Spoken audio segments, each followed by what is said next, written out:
Hey, it's Mary, and I'm back, and I'm super excited to be back. I've been absent for a couple of weeks. We went to the West Side for my husband's follow up on his knee replacement surgery, and he's been having some issues with pain levels with his knee, and we found out that he has a progressive arthritis. He has arthritis like a 90-year-old athlete would have arthritis in his knee. So there's not much that they can do for him. We're just working on diet change and some essential oil stuff and home remedies for managing the arthritis pain level. But the good news is that his prosthetic was not injured.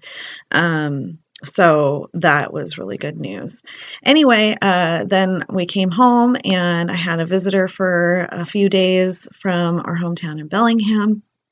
And that was so refreshing. So now I'm back and I'm able to do some crafty stuff. Yay! So today I'm using the January Hip Kit, and they focused on the pink paisley moonstruck and the One Canoe 2 Hazelwood collection from American Crafts. So I'm using this gorgeous pink paisley paper, and I wanted to preserve that really pretty watercolor and script paper. So I went ahead and cut out a border, and then I'm going to be tracing a crescent moon shape from the inside of it, so that I'll use the moon side of that paper. So I'm just using a dinner plate, and I'm going to fussy cut out the shape of the moon.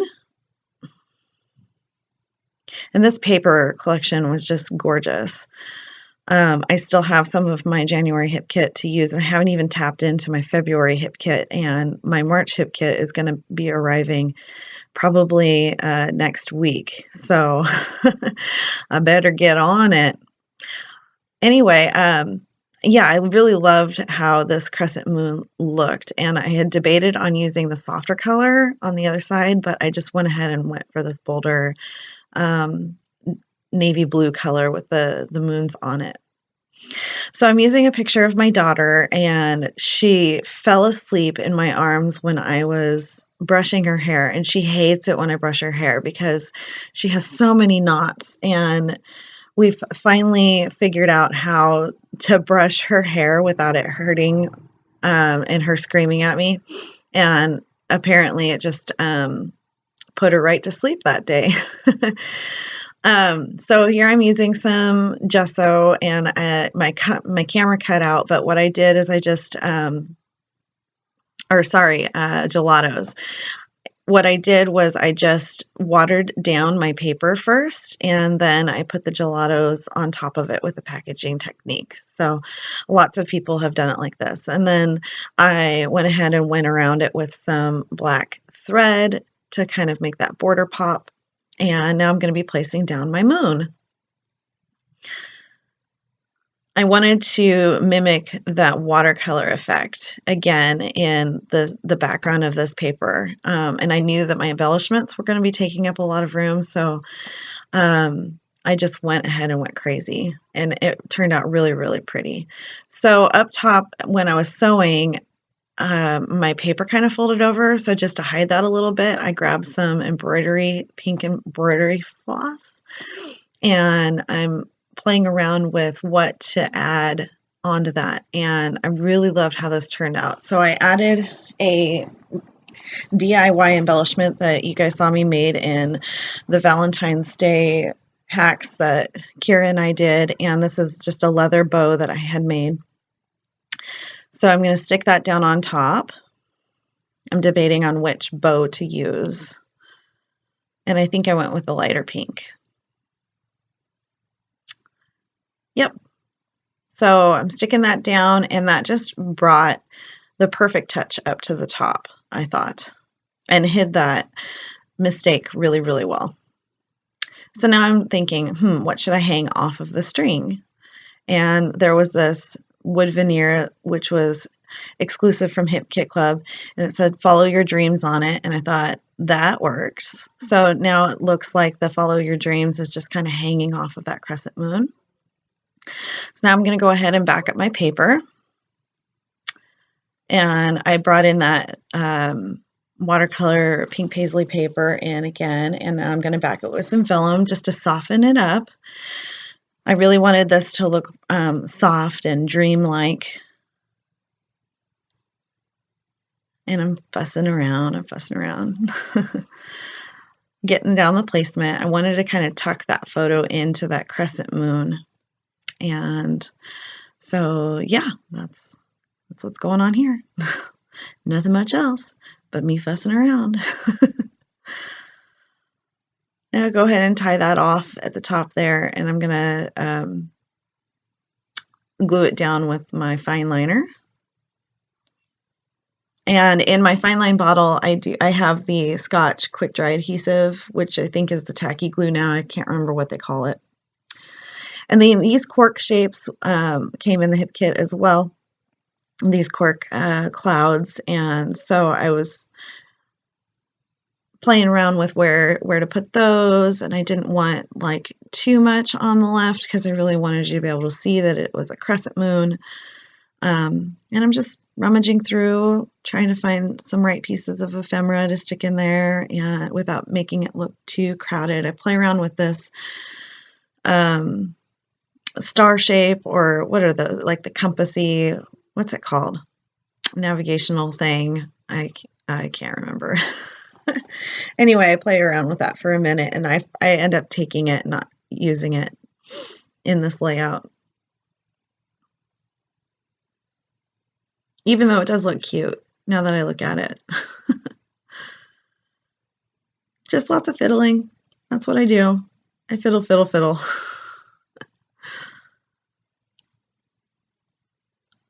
There we go. I'm gluing it down. I'm going to commit to that spot. I wanted to kind of angle it up so it looks like it's kind of swinging there from the top of the moon.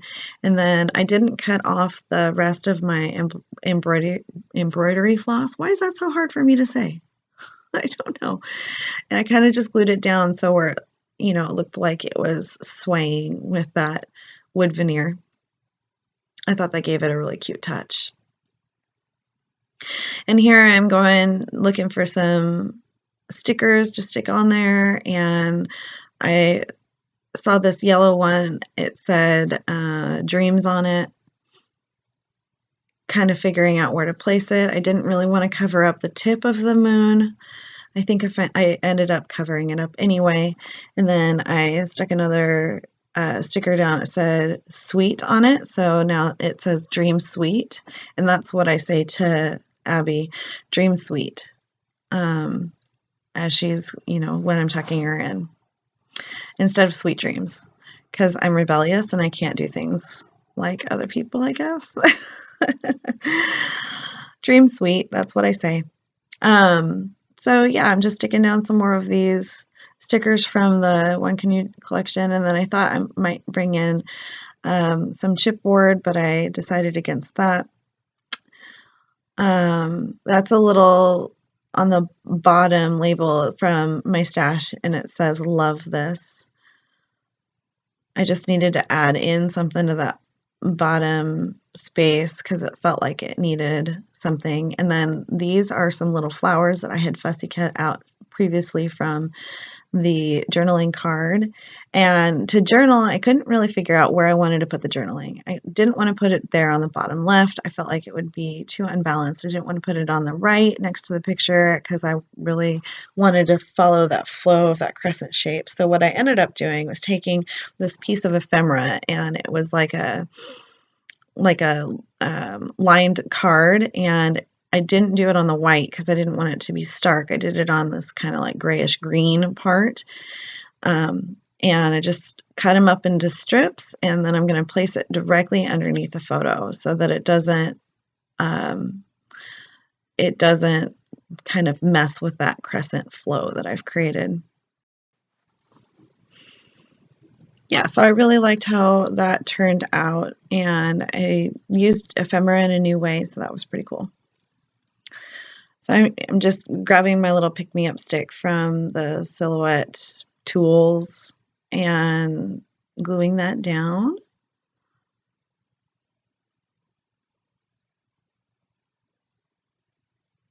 And I don't have the layout in front of me, so I don't remember exactly what I journaled, but it was something like that you hate to have your hair brushed, but this time you fell asleep in my arms, and it was super sweet. I'm not going to get very many of those moments because she's 3.5. She turns 4 in July, and it's about the time where, she stops being a baby and turns into a little girl, and so those sweet moments of her falling asleep in my arms are coming to an end.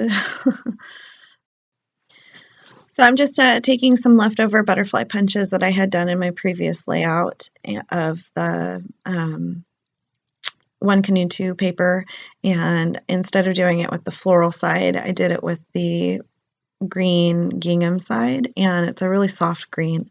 So I really liked how it just kind of added a little bit of extra interest without being too like in your face or clustered. It was just really soft and sweet.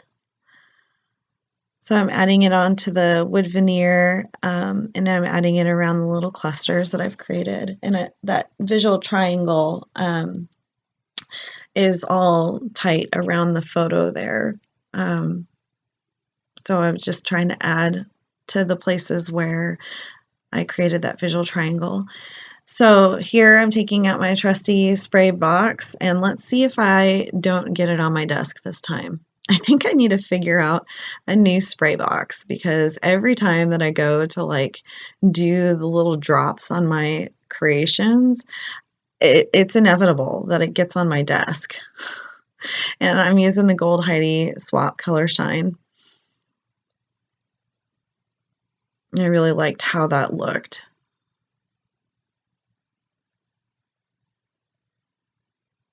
I'm going to dab it up a little bit. I find that if you dab it up a little bit, like on the bigger ones, then it doesn't leave that oily ring so much around it. I mean, you can sit there and shake that stuff forever. But anyway, that's all I have, and here's some close-ups for you. If you haven't yet, subscribe to our channel, because we'd love to have you a part of our little adventure, and like and comment below if you have any questions, and I'll see you in the next layout. Bye, guys.